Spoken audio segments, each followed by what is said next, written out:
अब बात आती है कि what is the difference between the aerobic respiration and anaerobic respiration. तो कभी कभी डिफरेंस पूछ लेता है कि एनारोबिक रेस्पिरेशन में और एरोबिक रेस्पिरेशन में क्या डिफरेंस होता है। तो लिखा हुआ बेटा यहाँ पर कि अगर हम देखेंगे तो जो एनारोबिक रेस्पिरेशन होता है और एरोबिक रेस्पिरेशन में होता है तो उसमें क्या क्या डिफरेंस है।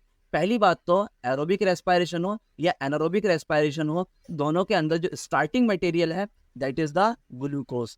ठीक है, तो देखो एरोबिक रेस्पिरेशन में भी ग्लूकोज ले रहे हैं और एनारोबिक रेस्पिरेशन में भी हम ग्लूकोज ले रहे हैं। सो दैट मीन्स कहने का मतलब ये है कि एरोबिक रेस्पिरेशन हो या एनारोबिक रेस्पिरेशन हो और दोनों के अंदर जो स्टार्टिंग मटेरियल है दैट इज द ग्लूकोज। दूसरा क्या होगा भाई, दोनों के अंदर क्या होगा बेटा, ग्लाइकोलाइसिस होगा।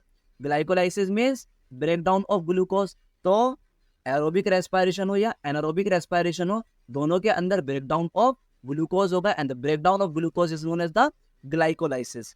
फिर क्या होगा बेटा, अगर एरोबिक रेस्पिरेशन है तो वहां पर ऑक्सीजन का इस्तेमाल करेंगे और एनारोबिक रेस्पिरेशन है तो there is no use of the oxygen, there is no use of the oxygen. और अगर हम देखें तो एरोबिक रेस्पिरेशन कहाँ पर होगा, एरोबिक रेस्पिरेशन अगर हम देखें तो कहाँ पर होगा बेटा, मेनली पहले साइटोप्लाज्म के अंदर होगा और साइटोप्लाज्म में क्या फॉर्म होगा, पायरुविक एसिड फॉर्म होगा। किसके थ्रू, ग्लाइकोलाइसिस के थ्रू। और फिर क्या होगा, माइटोकॉन्ड्रिया के अंदर होगा। माइटोकॉन्ड्रिया में क्या होगा कि जो पायरुविक एसिड बनाया है उसको माइटोकॉन्ड्रिया में लेकर जाएंगे, उस माइटोकॉन्ड्रिया के अंदर उस पायरुविक एसिड को ब्रेक करेंगे किसमें, carbon dioxide, water and ATP के अंदर।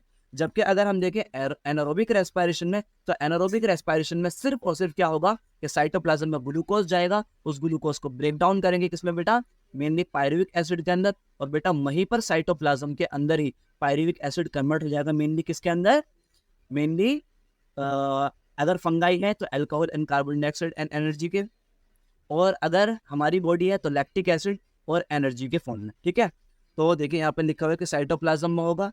और अगर हम बात करें कि एरोबिक रेस्पिरेशन का प्रोडक्ट क्या है, तो बेटा एरोबिक रेस्पिरेशन में क्या क्या चीज बनती है, वाटर बनता है एंड कार्बन डाइऑक्साइड बनती है और मोर अमाउंट ऑफ एटीपी बनती है। और अगर हम बात करें एनारोबिक रेस्पिरेशन में तो एनारोबिक रेस्पिरेशन में क्या बनता है, लैक्टिक एसिड बनता है और क्या बनता है, और मेनली बेटा अल्कोहल बनता है अगर हम फंगाई के ऊपर बात करें तो। दूसरी बात आती है कि कितनी नंबर ऑफ एटीपी बनती है, तो याद रखना एरोबिक रेस्पिरेशन में ह्यूज ऑफ एटीपी फॉर्मेशन होता है। मींस एरोबिक रेस्पिरेशन में एटीपी बहुत ज्यादा फॉर्म होती है, जबकि अगर हम देखें बेटा एनारोबिक रेस्पिरेशन में तो एनारोबिक रेस्पिरेशन में इतनी एटीपी फॉर्म नहीं होती जितनी एरोबिक रेस्पिरेशन में होता है।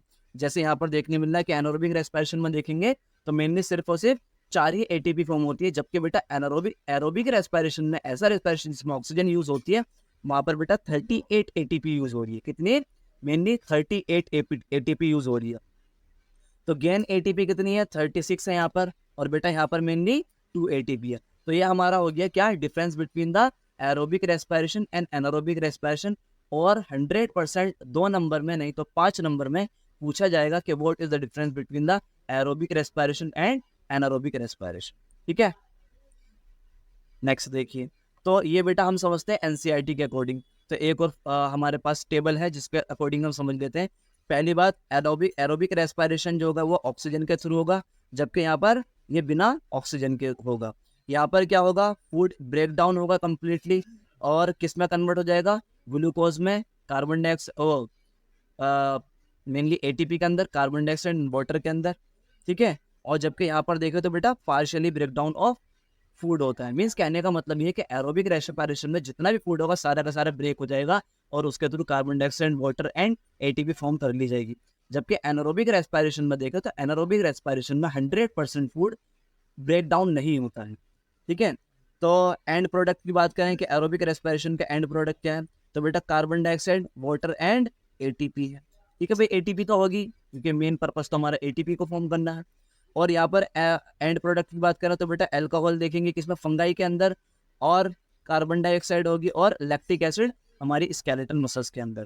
ठीक है, और अगर हम बात करें तो ये देखिए यहाँ पे लिखा हुआ है कि it produce a considerable amount of energy. Means aerobic respiration में बहुत ज़्यादा एनर्जी प्रोड्यूस होती है।